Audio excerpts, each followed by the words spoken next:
Okay, in the previous example, we actually short-circuited the actual computations and simply went straight to the n values and the x double bar, which is already computed and given to you.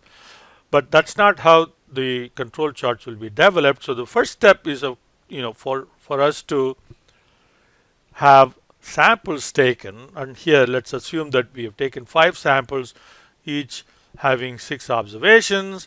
So each row is a sample. Okay. Usually you'll have like 25, 30 samples, but for the sake of keeping the problem reasonably small, so let's assume that we have only 5 samples. So each observation is already listed here. So what you would do is to find x bar and r for each sample. Okay, so sum. Okay, we really don't need sum. I don't know why I have sum there. Okay, average will give you the sample mean. Okay, that's the x bar of that first sample, and the range is what? The largest value minus the smallest value. So max of that row will give us the largest value minus min of that same range will give you the smallest value.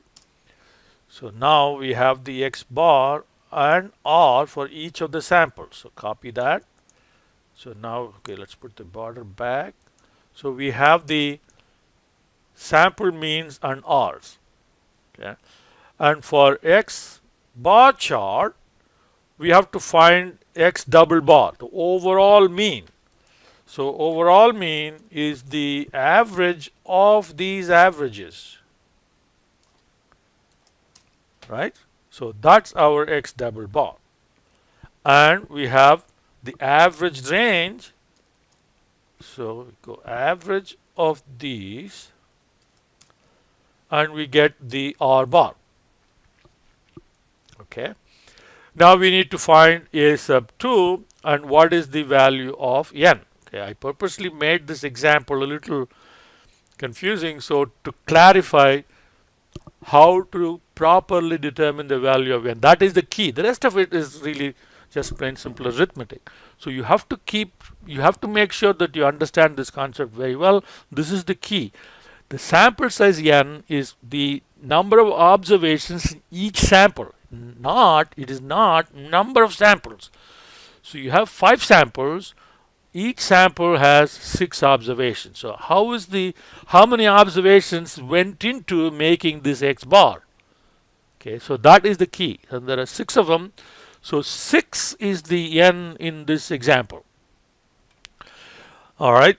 So then how do you get a sub 2? So let's go to the table 15.2. 6 is the sample size, 0.483.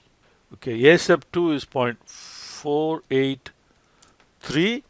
So then a sub 2 times r bar, that gives us the sampling error estimate for us.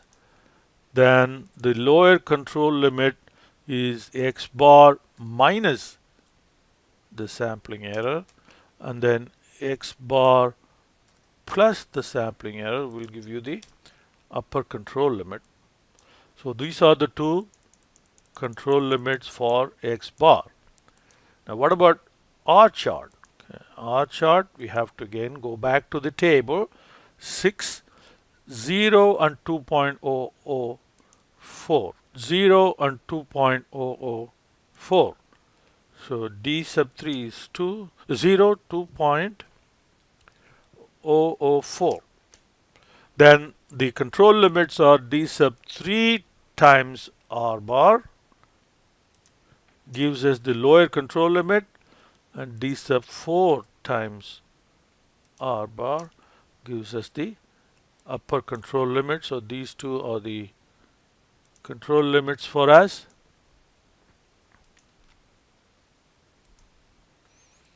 And these 2 are the control limits for x bar. And this is for R.